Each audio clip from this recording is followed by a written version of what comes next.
vamos a dar inicio entonces a la presentación del día de hoy.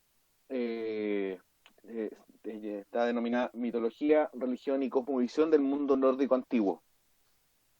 Vamos a seguir la misma metodología que hemos seguido en las otras conversaciones, que es hablar una parte del tema, parar para hacer preguntas, etcétera. En este caso tenemos tres detenciones después de cada uno de los temas nombrados aquí mismo. Partiendo, tenemos que hacer una consideración previa para definir cada uno de estos tres conceptos, digamos. Mitología, que es la agrupación de los diferentes mitos de un pueblo específico, eso es sumamente básico y somero. También, bueno, es el estudio, digamos, de este tipo de mitos. Religión, que es sistema sociocultural, determinados comportamientos de prácticas, cosmovisiones, textos, de lugares sagrados, profecías, valores, moral, ética, que conectan a un grupo humano con los elementos sobrenaturales, trascendentales o espirituales. Es un término mucho más amplio, que está muy conectado con los otros dos. Y finalmente, cosmovisión, la visión general de la existencia, la realidad o eh, o el mundo de un individuo o pueblo durante una época determinada.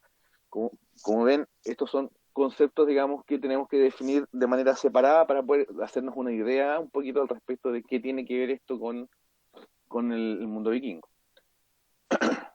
Partimos entonces con mitología. Esto vamos a hacer una mirada bien somera, no nos vamos a detener en la historia de cada uno de los dioses, etcétera. ¿Ya? Lo primero, para hacer el estudio de cualquiera de estas tres cosas, son las fuentes primarias. Las dos fuentes más importantes son los dos Edas. ¿Ya? Una que es la llamada Edda a secas, que en realidad es la Edda prosaica, o Prose Edda en inglés, de Snorri Sturluson, que es del siglo XIII en Islandia. Pero como Islandia estuvo mucho más al margen de la cristianización durante mucho tiempo, pervivieron mucho más los mitos, etcétera, en la zona. La otra es la Edda poética, que es anónima. Los dos Eddas tienen la mayor cantidad, digamos, de relatos respecto al tema de los...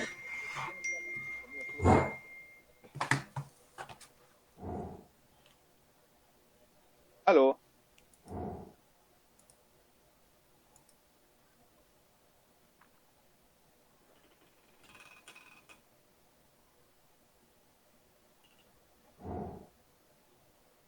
¿soy yo el del eco?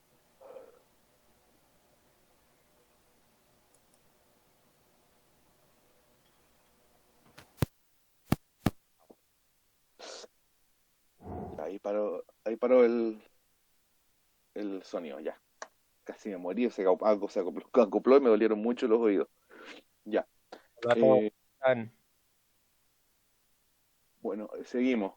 Otros dos textos que tienen descripciones del tema mitológico son el Heimskringla, también de Snorri Sturluson, y otra fuente importante es la Gesta Amorgiensis Ecclesiae Pontificum de Adam de Bremen, específicamente la parte de la descripción de Uppsala, que, como ustedes saben, era uno de los lugares donde había un templo bastante grande. Y está descrito el templo y el tipo de rituales que se hacían ahí. Hay otros textos, otras sagas, algunos encantamientos, etcétera, que poseen menciones, aunque no son una fuente, digamos, para saber de, sino que están mencionados.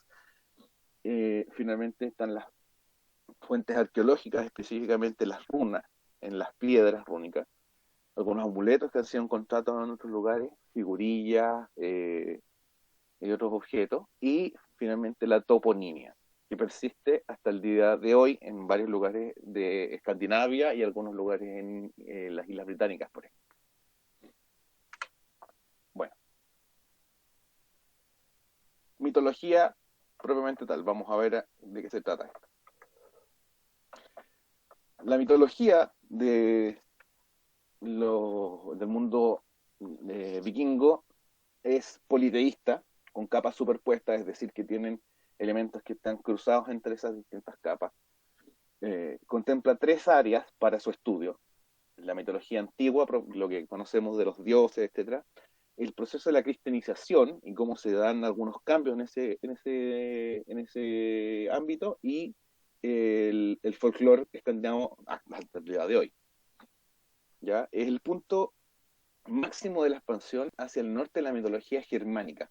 Eso, hemos hablado muchas veces que los mitos germanos tienen un símil, digamos, en el mundo vikingo, y vemos que los nombres se corresponden, por ejemplo, Odín, Wodan, etcétera, que son los que usan los antiguos sajones, que son herederos del mundo germánico también. Eh, las figuras de esta religión están conectadas con elementos posiblemente pregermánicos, ¿ya? Estamos hablando indoeuropeos probablemente, y se influyen en sectores adyacentes. El mejor ejemplo transversal de todo esto es la figura de Thor, que tiene un martillo, y hay varias figuras análogas en la cercanía, que también son dioses que portan un martillo y tienen que ver con el trueno, etcétera. Tienes Ukko e Ilmarinen en Finlandia, Ukko en Estonia, Perun de los eslavos y Ormagales de los Sami. Ahora, dioses que manejan un martillo y que tienen que ver con el trueno y con el rayo, incluso hay previos, digamos, pero estamos hablando de que esta zona está completamente, ¿cómo decirlo? Eh, transculturada probablemente por este tipo de religión, digamos. El corpus, digamos, la cantidad de dioses, etcétera, y sus interacciones entre ellos y con los humanos, etcétera, es un corpus sólido, ¿ya? Y tiene una cosmología coherente. Es decir, el hecho de que tengan un cuerpo sólido, estamos hablando de que tienen prácticamente una figura, una deidad, etcétera, para cada elemento de la vida cotidiana, etcétera. Y la cosmología es coherente en el sentido de cómo está pensado el origen del mundo, etcétera. ¿Ya? Todo está enmarcado que tenga sentido completo. ¿Ya? Los dioses, en particular, o sea, no los dioses, las figuras centrales de la religión son tres. Primero son los Aesir, que es el panteón principal. Son dioses eminentemente marciales. Aquí tenemos a Odín, a Frigg, a Thor, a Balder y a Tyr. Y otras figuras menores que están asociadas a estos, como Fula, por ejemplo, que es una mensajera de Frigg, las Valquirias, etcétera. Si ustedes se fijan, aquí todos tienen que ver un poco con la guerra, con la victoria, con fuerza, etcétera. Son figuras eminentemente de poder.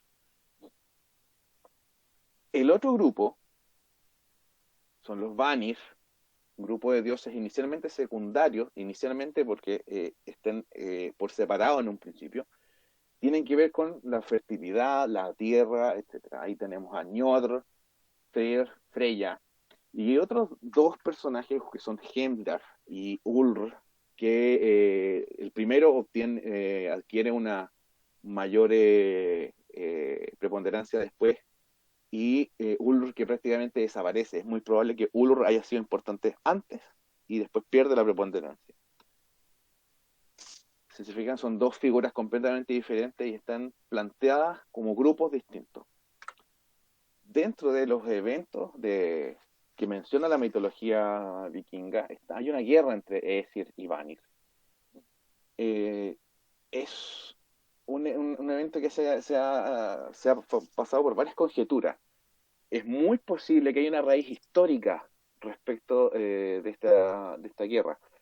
Pueblos de una cultura guerrera que ingresan en Escandinavia y se enfrentan a dioses que estaban antes de ahí, que tenían que ver con fertilidad, con la tierra, etcétera. Hay una raíz indoeuropea, aparentemente. Estamos hablando de Thor, que tiene raíces más antiguas, por ejemplo. Y tiene un símil, digamos, una analogía, la llamada gigantomaquia de los griegos, por ejemplo, o los ciclos mitológicos irlandeses, que son las llegadas de otros pueblos y que se integran. Y tras de esta guerra, los dos panteones quedan unificados, ¿ya? Por eso es que cuando nosotros revisamos, por ejemplo, la mitología vikinga, siempre nos salen todos juntos, Aesir y Vanir, digamos. Luego están las otras figuras importantes dentro de los relatos mitológicos, están los Jotun, ¿ya? Estas entidades son aparentemente mucho más antiguas. Eh, no son deidades propiamente tal, todos, ¿no? Algunos sí, son figuras de adoración. Se les define siempre de manera ambigua. Hay algunos que están descritos como increíblemente hermosos y otros como grotescamente, o sea, como alarmantemente grotescos, digamos. Eh, los nombres a los cuales se refieren a ellos son Jotun principalmente, pero hay otros más, e incluso la palabra troll probablemente deriva de uno de los conceptos antiguos para referirse a los Jotun. Otros los relacionan con gigantes, etcétera. Muchas veces dentro de la literatura son considerados antagonistas de los Aesir, ¿ya? Con el tiempo eso se fue exacerbando y cuando entró el cristianismo se transformaron definitivamente en una figura antagónica y representación del mal. Eh, de los más importantes está Ymir, que es esta especie de figura primigenia, digamos, una entidad originaria del mundo. Eh, a él se supone en los cuentos, digamos, la historia, que Odín, Vili y Ve, que son sus dos hermanos, lo matan y los desmembran y a partir de las partes de su cuerpo forman el mundo. Eso es lo que se llama una cosmogonía. Para dar al mundo, forma al mundo y tiene un paralelismo a la titanomaquia, que es griega, que es la lucha entre estos nuevos dioses versus los antiguos. Eh, otro personaje importante es Skadi, que es diosa propiamente tal, y es una Jotun. Eh, es importante para el tema de la cacería, los arqueros, el esquí, el invierno y las montañas. Gerder, que es la esposa de Freyr, también es una Jotun y es una figura también de la fertilidad. Y la figura de Hyrrokin, que lo tomé en particular porque es una figura bien misteriosa, digamos, está descrita pocas veces, entre ellas en el funeral de Balder, y tiene mucha evidencia en varias piedras rúnicas, aunque sin nombre, pero siempre se está personificado como una figura femenina con serpientes en las manos. Y el tema de las serpientes en las manos se repite mucho en la iconografía del mundo antiguo, desde la Edad del Bronce en Europa hasta la Alta Edad Media. Dentro de los conceptos mitológicos tenemos otras figuras y eventos. Loki queda un poco fuera de esta cosa porque en un principio está visto como un Jotun, después como una Aesir, pero Loki en general es la personificación del caos que pone en marcha el destino del universo, porque todas las acciones de Loki llevan finalmente al evento final que es el famoso Ragnarok. ¿Ya? Otro personaje importante dentro de esto son las Norns, que son unas entidades femeninas, tres, que están hilando el destino de los dioses y de los hombres. Un poco así como las parcas en la mitología griega. Sol y Mani, que son el sol y la luna, y Sol es femenino y la luna es masculino. Elfos, enanos y gigantes, el Yggdrasil, que es el gran árbol, y sus criaturas, y otras figuras, bestias legendarias como Fenrir, Jormungandr y otras bestias legendarias. Y además el tema, como hablábamos hace un rato, del Ragnarok, que es la destrucción y un nuevo comienzo. Vamos a hablar un poquito más de eso adelante, dentro de la parte de la cosmovisión. Ya con la entrada del cristianismo en Escandinavia, eh, las figuras propiamente tal son absorbidas dentro de la concepción cristiana para producir una especie de sincretismo. Eh, es muy probable que hayan sido intencionales estas absorciones. Está el tema de, por ejemplo, reemplazar a Heimdall por San Pedro. ¿Ah? Estamos hablando de una figura que cuida la entrada del cielo, o del Valhalla en este caso. Eh, Se produce la absorción de la simbología, por ejemplo. En el caso particular, el Mjolnir por la cruz fue algo tremendamente rápido y casi natural. En muchas partes eso sí se sigue creyendo en las entidades tradicionales de forma privada. En el caso de Islandia, hasta el día de hoy, los islandeses creen en una serie de elementos mitológicos asociados al paisaje, por ejemplo. ¿Ya? El Fluscronde, como decía, el escandinavo está lleno de figuras que datan de la mitología tradicional hasta el día de hoy, como particularmente los trolls, los Huldra, Natmar, Anoken y otros que son eh, seres folclóricos, digamos, asociados a bosques, por ejemplo, en el caso de la Huldra Natmara, que son como criaturas asociadas a las pesadillas. De hecho, la palabra nightmare viene de ahí. Y los Noken, que es una especie de entidad asociada a pantanos. Y algunos cuentos tradicionales que han llegado hasta el día de hoy tienen su origen también en este tema mitológico, como el caso de las tres cabras, un cuento con un troll, digamos, y el gigante sin corazón que tiene que ver con un Jotun. Bueno, hasta ahí con mitología. ¿Tenemos alguna pregunta?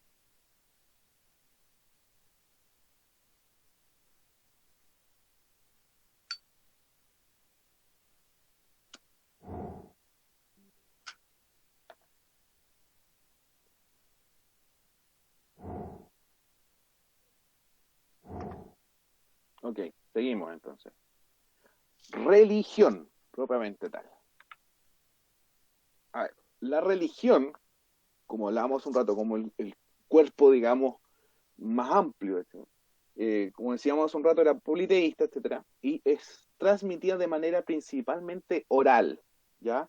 El mundo vikingo, a pesar de no ser enteramente ágrafo, y está el tema de las runas, por ejemplo, etcétera, no está pensado esta escritura como una forma de hacer una colección de textos sagrados, digamos. ¿Ya? Entonces, la tradición religiosa vikinga se transmite de manera oral. Se enfoca de manera especial en prácticas rituales. Es sumamente importante esto porque el rito, el elemento ritual, es el eje central del tema religioso en el mundo vikingo.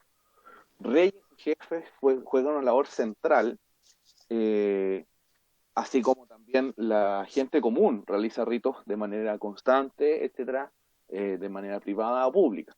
En el caso de reyes y jefes tienen que ver con el tema público. Eh, hay varios espacios de culto. Primero están algunos entornos naturales, algunos bosques, lagos, etcétera, y luego se construyen algunas estructuras dedicadas específicamente a la religión. Como comentábamos hace un rato, aquí está esta imagen que vemos aquí. Este es un grabado de Adam de Bremen del templo de Uppsala, específicamente. No tienen una casta sacerdotal organizada específicamente. Hay unas figuras que tienen que ver con el tema ritual. Caso de, por ejemplo, Godi y Gidja, perdón, que son las figuras masculinas y femeninas en Islandia y que tienen que ver más que nada con cosas más bien civiles que religiosas, pero también las tienen. Thulr y Stein son dos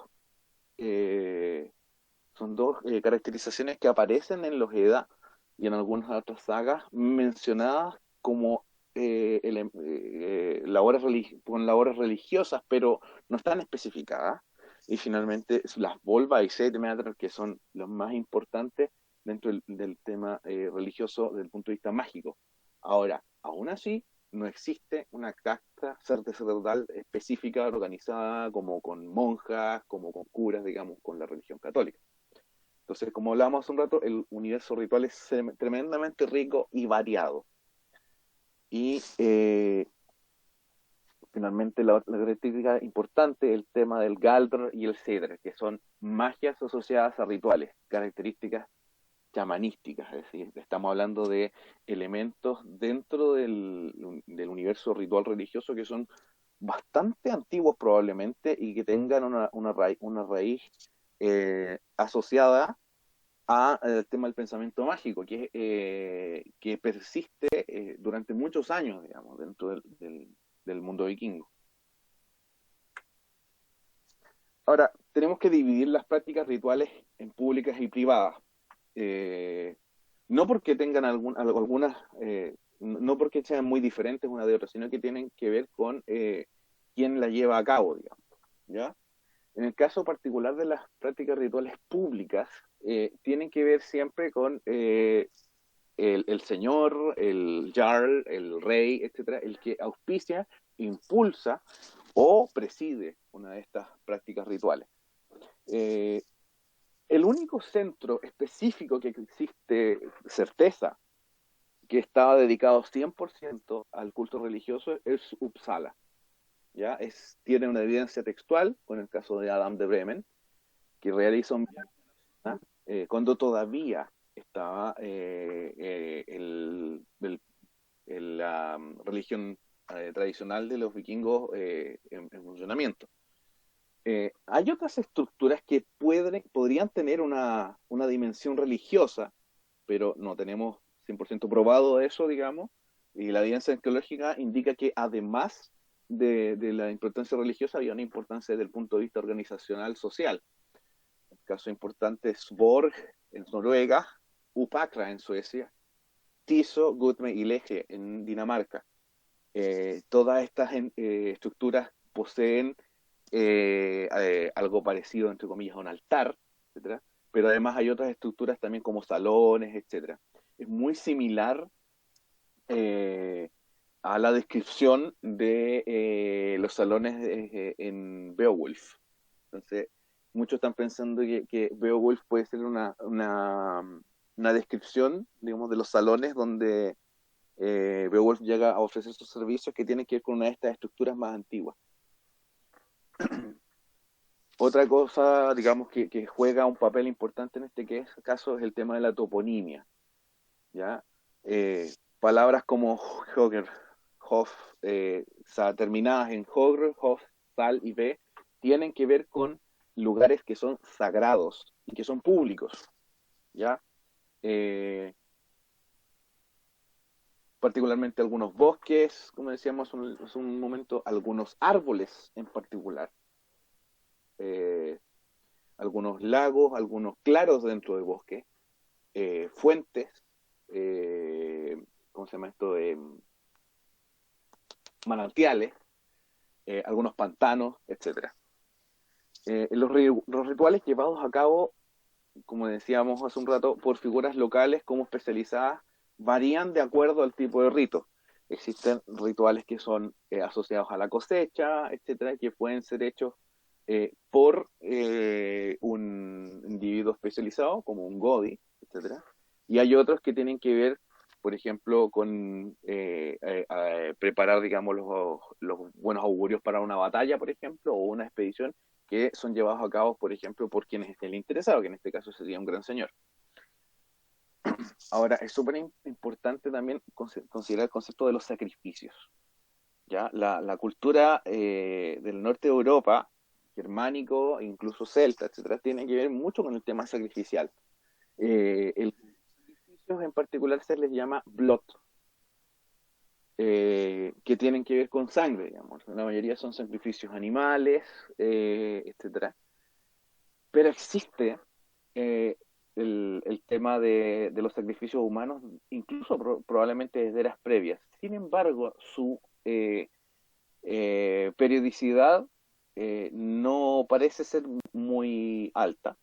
Es probable que tuviera que ver con situaciones muy especiales, específicas. Se habla mucho de sacrificios de niños y, bueno, el caso que conocemos todos es el sacrificio de las sirvientes para el tema de los enterramientos en los barcos, los funerales, que a pesar de que están considerados dentro de la esfera privada, en el caso de los grandes señores, tienen que ver ya con las prácticas rituales públicas. Dentro de las prácticas rituales privadas, tenemos varias cosas que podemos ver en contraste, digamos, con la parte pública. Tenemos el uso de amuletos, tanto en personas como para lugares en particular. Se han encontrado muchos amuletos enterrados en humedales y en zonas donde hay antiguos terrenos de cultivo.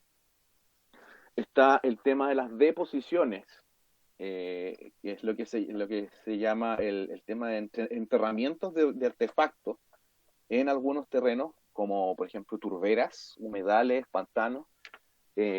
Muchos probablemente son originarios de épocas previas, de la época de las migraciones. Estamos hablando de espadas, por ejemplo, de algunas monedas, huesos, etcétera, cosas talladas, etcétera, que van en algún campo para darle un tipo de sacralidad, ¿ya? Ya hacia, desde inicios de la era vikinga hasta mediados, se da mucho el tema de los amuletos. Eh, Más adelante tengo un par de imágenes de ellos, que fueron, el objeto es darle sacralidad a un sector en particular. Después está el tema de los ritos de pasaje, ¿ya? El tema del nacimiento y la entrega del nombre, que son hitos muy importantes dentro de la vida de los seres humanos, considerando las altas mortalidades que existían en esa época, en el caso del nacimiento, y en el caso del nombre, que tiene que ver con un poco el culto a los ancestros. Es muy común ponerle un nombre a un hijo, el nombre de un ancestro famoso, o de un supuesto ancestro famoso también, que sirve para dar un poco más de pedigrí también en lo que viene adelante. Y en el caso del matrimonio, ahí la unión de dos líneas familiares, etcétera, con sus respectivos ancestros, tiene también como un tema de importancia dentro de la práctica ritual privada. Eh, lo que hablaba, digamos, el explicado ahí en el tema del culto de los ancestros, tiene que ver tanto con el culto a la persona, así como el lugar donde descansan sus restos. Y así como algunos elementos que le pertenecieron a esos ancestros. Luego está el tema de los Landretter, que son estas pequeñas entidades naturales, como pequeños elfos o enanos o duendes, etcétera, de algunos sectores, que persiste hoy en día todavía en Islandia y en algunos lugares del norte de Noruega, donde la creencia está de que estos seres deben ser respetados en sus entornos, etcétera.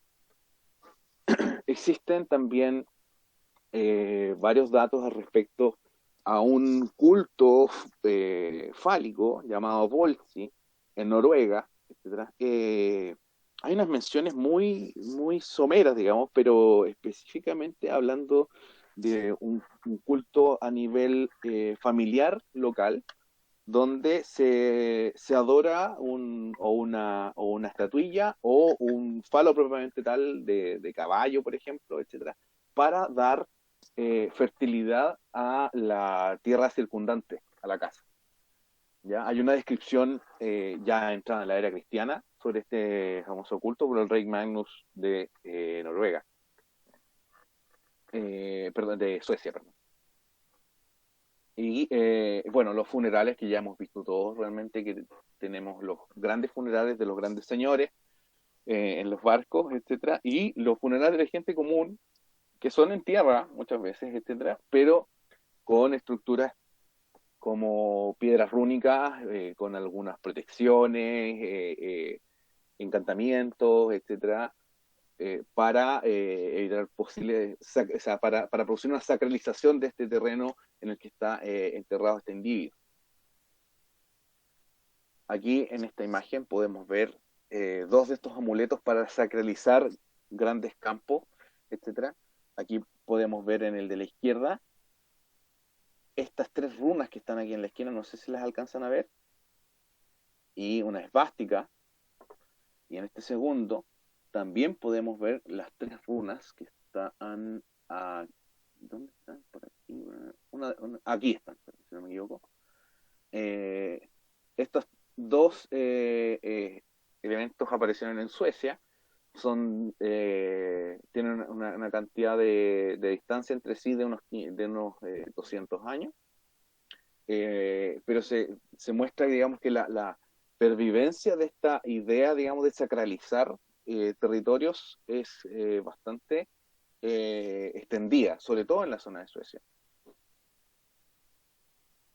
Finalmente pasamos al tema del pensamiento mágico, entre comillas, donde aquí tenemos una figura importante, más entre comillas, profesionalizada, respecto al tema de lo sagrado, que es el tema de la vulva.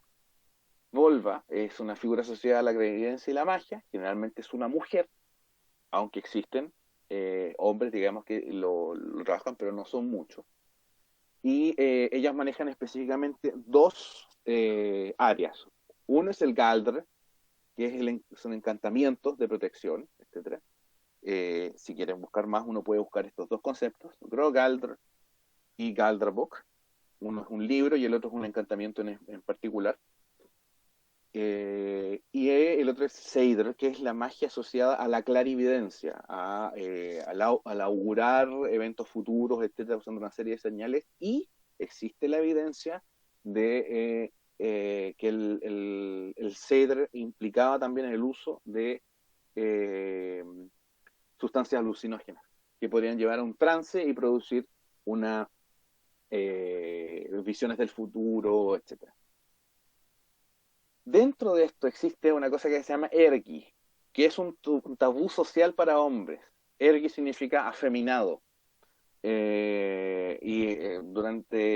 sea, en nórdico antiguo, de hecho, se usa como insulto. Esto está pensado que Odín, a pesar de ser el dios de la magia, digamos, protector de la magia y la clarividencia, según la parte mitológica, a Odín se lo tuvo que enseñar una mujer, que es Freya. Y por ende, está considerado que esto es algo de mujeres específicamente. ¿Podría ser una labor social? Sí, pero no sabemos hasta qué punto llega. Sabemos que las volvas no eran una casta sacerdotal asociada a la virginidad como el tema de una monja, por ejemplo. Habían volvas que estaban casadas con grandes guerreros, etcétera. Pero no, más allá de eso, no sabemos mucho la extensión de las, entre comillas, requerimientos para hacer una volva, ¿ya? Pero es muy raro que hombres se dediquen a esto. Lo hay, pero en mucho menor cantidad.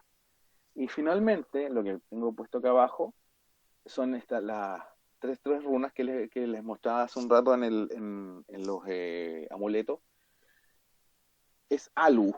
Alu son un trío de runas asociadas a Odín, que aparecen en una serie de artefactos durante la época temprana y hasta la época de apogeo del mundo vikingo, que tienen que ver con una especie de protección mágica asociada probablemente a Odín. ¿Ya? Uno la podemos encontrar en una serie de artefactos, como por ejemplo el mango de un hacha que apareció en Dinamarca, eh, varias hojas de herramientas, aparece en varias piedras rúnicas y incluso en unas puntas de flecha. Bueno, esto que vemos acá es un lugar que se llama Trollkirka, que está en Suecia. La persistencia de la religión es sumamente importante. El cristianismo ocupa los entornos sagrados, construyendo las iglesias y cambiando la toponimia para ocupar estos lugares sagrados donde se realizan estos grandes eventos religiosos. Ahora, elementos rituales como el sacrificio, por ejemplo, persisten durante los siglos venideros.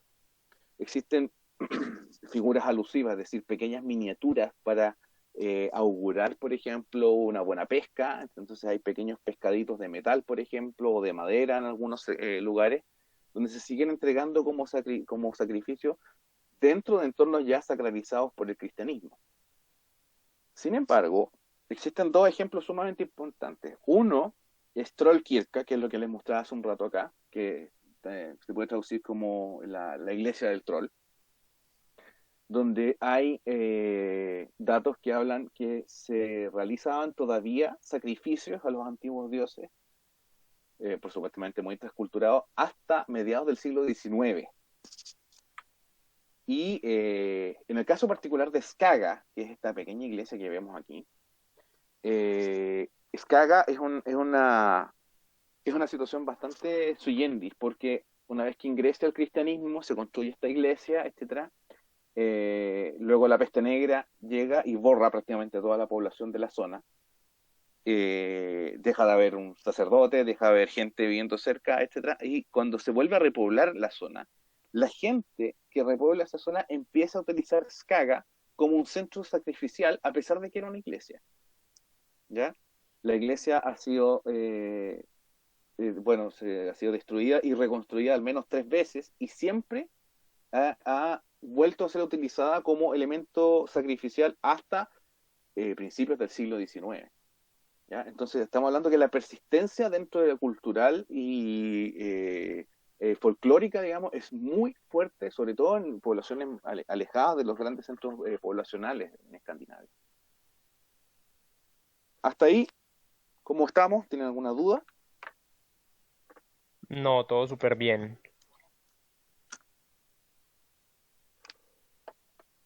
Todo muy claro, gracias. Perfecto, continuamos entonces. Pasamos a la última parte, la cosmovisión, que es el cómo ve el mundo una persona que sigue estos lineamientos religiosos y mitológicos.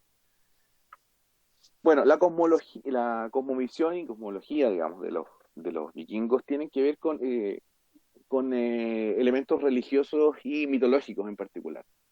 ¿Ya? Cosmológicamente, los vikingos ven el universo organizado a partir de un gran fresno, el árbol llamado Yggdrasil, que posee 9 mundos dentro de su organización de raíces, ramas, etcétera. La sociedad vikinga tiene un origen mitológico. No sé si alguien se acuerda de la charla que tuvimos sobre el origen mitológico, perdón, sobre la sociedad.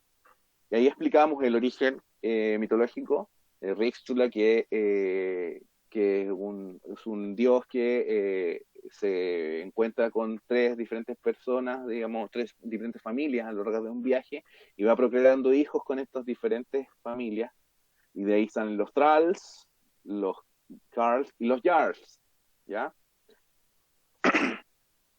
No sabemos si existe una visión desvinculada de la religión y la percepción de ella.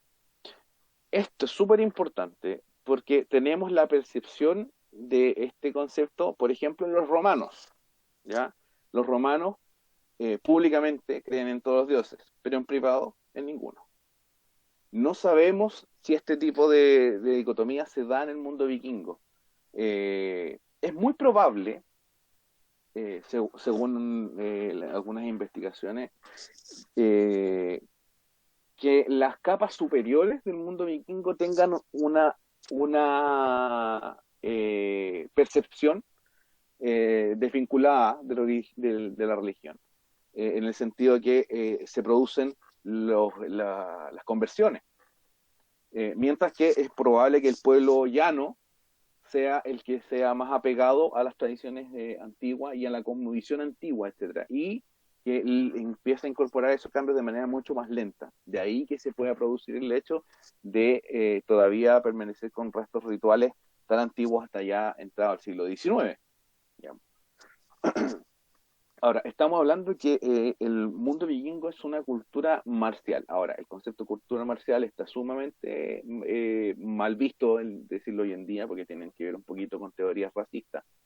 Pero lo que nos referimos con cultura marcial es que el conflicto es parte central de la cosmovisión vikinga, el enfrentamiento, ¿ya?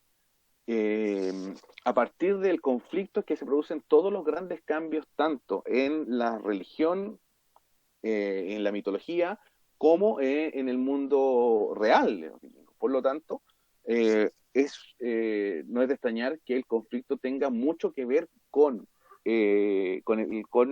su cosmovisión. Y finalmente podemos hablar que la cosmovisión del mundo vikingo tiene 4 fases específicas. Nacimiento, la vida como parte de algo normal, digamos. La muerte, el más allá, y un renacimiento. ¿Ya?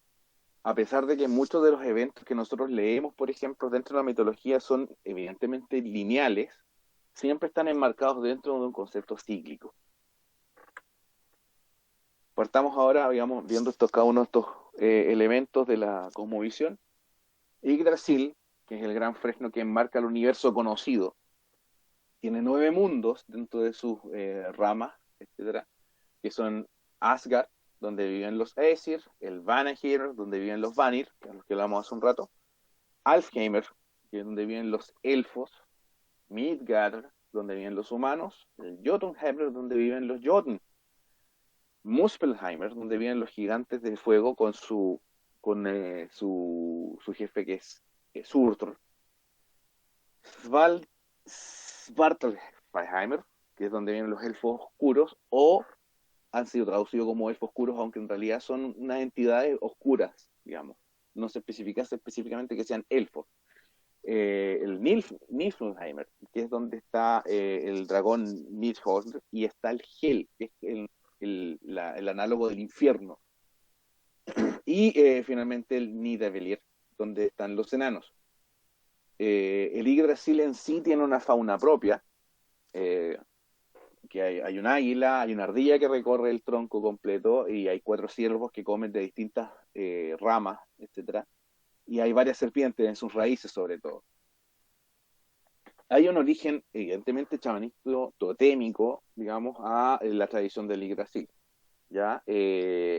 Existen varias descripciones previas al mundo vikingo, de las zonas de Germania por los romanos, que hablan de la importancia de los árboles para estos pueblos y que los consideran sagrados, y el fresno, muy importantemente, es uno de los más reverenciados.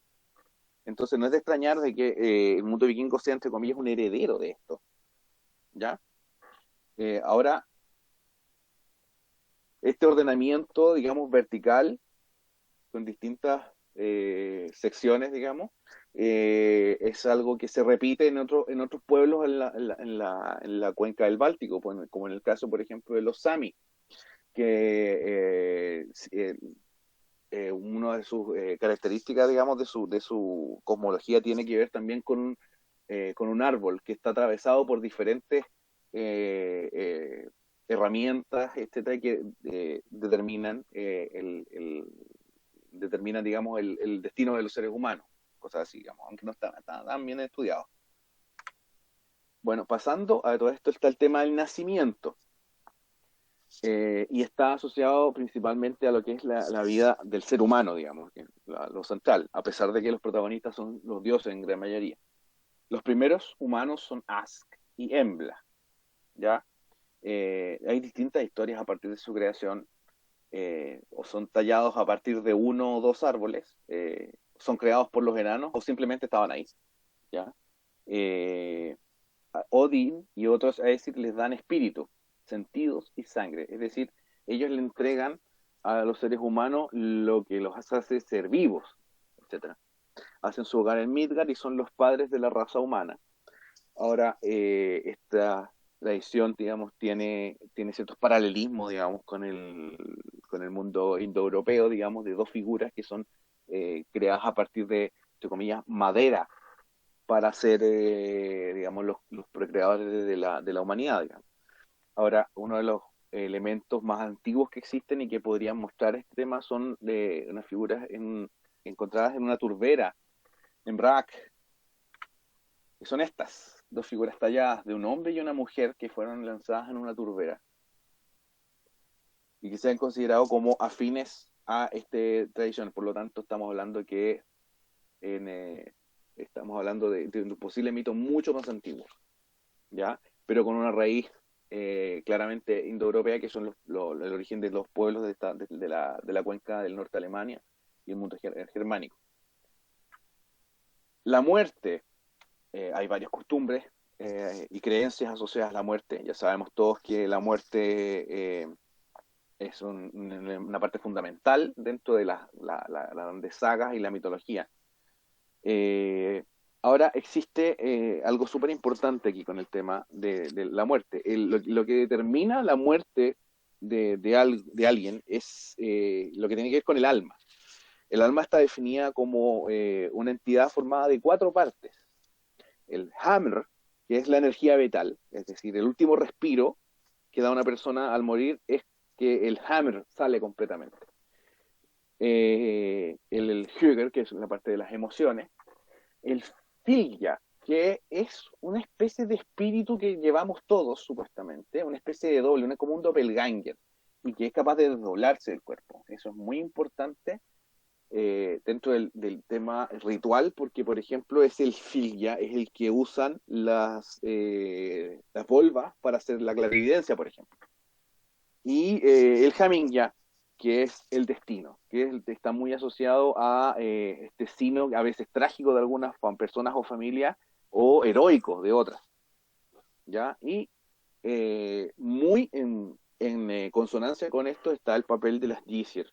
Disir es el plural, Tis es el singular, de fantasmas asociados al destino. Las Disir aparecen en varios relatos, etcétera, asociados al tema de la muerte, incluso en un término, una conceptualización mucho más, entre comillas, primitiva que las Valquirias, ¿ya? El Disir tiene que ver con lo que lleva adelante el destino de los hombres aún después de muerto. Es un poco analógico a lo que es la némesis, por ejemplo, dentro de los griegos. Lo que podemos ver aquí es la piedra de Tangbid, que se puede ver a una valquiria recibiendo a Odín, digamos, y en los salones del Valhalla, digamos, después de la muerte. El más allá, hay una creencia de lugares donde el alma va tras la muerte, ¿ya? Esto es el único elemento que tiene cierta eh, poca consonancia, digamos, con el entorno ritual, que es el tema del culto a los ancestros, donde se sigue celebrando, digamos, el área donde murió esta persona como que se hubiera sacralizado con los restos de la persona, a pesar de que ya el alma no está ahí. Ya la, existe, digamos, 4 instancias en las que puede ir esta persona que muere. El Helgafjell, que es una especie de segunda vida en una montaña sagrada. No existe descripción de cuáles son las razones por las cuales uno iría al Helgafjell, pero se habla que ahí los diversos clanes, grupos familiares siguen viviendo en una especie de, como decía, de montaña sagrada. Después está el Hel. Hel, que puede ser tanto el lugar como la entidad, la entidad mitológica que lo preside. Eh, Ahí llegan los que mueren de enfermedad y vejez. Y también se menciona cobardes, traidores y algunos traicionados en particular. Hel, como les digo, fue utilizado después por el cristianismo como un análogo del infierno, para explicar el concepto de infierno y sincretizarlo al momento de la cristianización. Luego tenemos el Valhalla y el Folkvanger. En el Valhalla, la mitad de los que mueren en batalla se preparan junto a Odín para el Ragnarok, y en el Folkvanger, a cargo de Freya, donde llega la otra mitad de los guerreros caídos en batalla. Dentro de las descripciones que hay, siempre se habla que estos dos lugares, Valhalla y Folkvanger, son enormes salones donde se está consumiendo constantemente y entrenando para estos elementos. Es decir, el espíritu marcial continúa después de la muerte, no hay un descanso propiamente. ¿Ya? En esta entrada al Valhalla, que vemos aquí en una miniatura del siglo XVII, podemos ver aquí a Heimdall cuidando la entrada. Luego está el concepto del renacimiento, que es algo que se ha estudiado ahora hace poco, ¿eh? En realidad la literatura habla poco del renacimiento como parte de la cosmovisión, pero existe, es algo indudable, ¿ya? Existe cierta evidencia de que los vikingos creían en el renacimiento. Existe la evidencia de que, digamos, en las descripciones de los romanos, digamos, en los grupos germánicos previos, que hablan que los germanos no tenían la muerte porque, según ellos, iban a renacer de alguna manera. Asimismo, también existen varias descripciones de vikingos que dejan instrucciones para cuando renazcan. Está asociado generalmente a nombres dentro de la línea familiar. No está pensado como una reencarnación. más que nada está pensado como un renacer, digamos, en espíritu, en otros cuerpos probablemente, incluso con otros nombres, ¿ya? Uno de los elementos más particulares de este tema es, por ejemplo, el caso de Helgi Hjöverson y Svafa, la Valquiria, dentro de las historias mitológicas, que ellos renacen como Helgi, Hundiksvann y Sigrun, digamos, y continúan sus aventuras, pero o sea, todo el mundo sabe que son las dos entidades previas, pero que renacieron, ¿ya? Después el concepto de renacimiento para utilitarismo está dentro de otras figuras, como el caso del Sehirimir, que es la criatura que es sacrificada todas las noches para alimentar a los guerreros en el Valhalla, o Tangsgrisnir y Tangjostr, que son las cabras de Thor, que son sacrificadas para que él se alimente y luego renacen para continuar sus viajes junto al dios. Y finalmente está la figura más importante, digamos, del tema del renacimiento, que son Yggdrasil y Lif, que es una pareja humana que se supone que se va a esconder en el bosque de Hotminis durante el Fimbulvedr, que es el gran invierno que está previo al Ragnarok, para poder sobrevivir este evento. Y de ellos renacerá una nueva humanidad. Es decir, ya está escrito, digamos, que el renacimiento de la humanidad se va a llevar a partir de estas dos figuras. Entonces podemos ver que el renacimiento tiene una importancia bastante más grande de lo que se creía en un principio. Durante muchos años el estudio, digamos, de los conceptos mitológicos siempre estuvo centrado en los vikingos que llegaban hasta el Valhalla, hasta ahí llegamos, y después viene el Ragnarok, pero como que no le habían dado importancia a toda esta figura, digamos. Después de la entrada, digamos, de los conceptos arquetípicos, etcétera, dentro o sea, con ayuda de la psicología, etcétera, se pudo vislumbrar un mundo nuevo prácticamente para investigar y encontrar este tipo de elementos, digamos, y darnos cuenta de que el concepto de renacimiento es muy probable que tuviera una importancia mucho mayor de la que se creía dentro del mundo vikingo. Bueno, como les había mencionado hace un rato, si uno quiere saber de mitología, etcétera, lo más importante de todo esto es estudiar la Edda, la Edda en prosa, Edda prosaica, y la Edda poética. Ahí está todo lo que uno debería, o sea, todo lo que uno quiera saber, digamos, desde el punto de vista mitológico está ahí. Ahora, en lo que se refiere a bibliografía de autores modernos, digamos, la Biblia para entender prácticamente todo el tema mitológico, así como rituales, etcétera, es este libro de John Lindow, que está en internet, además, se puede encontrar, A Norse Mythology, A Guide of the Gods, Heroes, Rituals and Beliefs. ¿Ya? Es un libro bastante nuevo, es sumamente amable para leerlo, está en inglés, no está en castellano, pero si uno quiere entender para el tema ritual, está ahí explicado con lujo de detalle todo, es una maravilla ese libro, si alguien lo puede bajar y irlo para tenerlo sería espectacular. Está en la biblioteca de Sunan, Fabuloso. así que lo tenemos físico.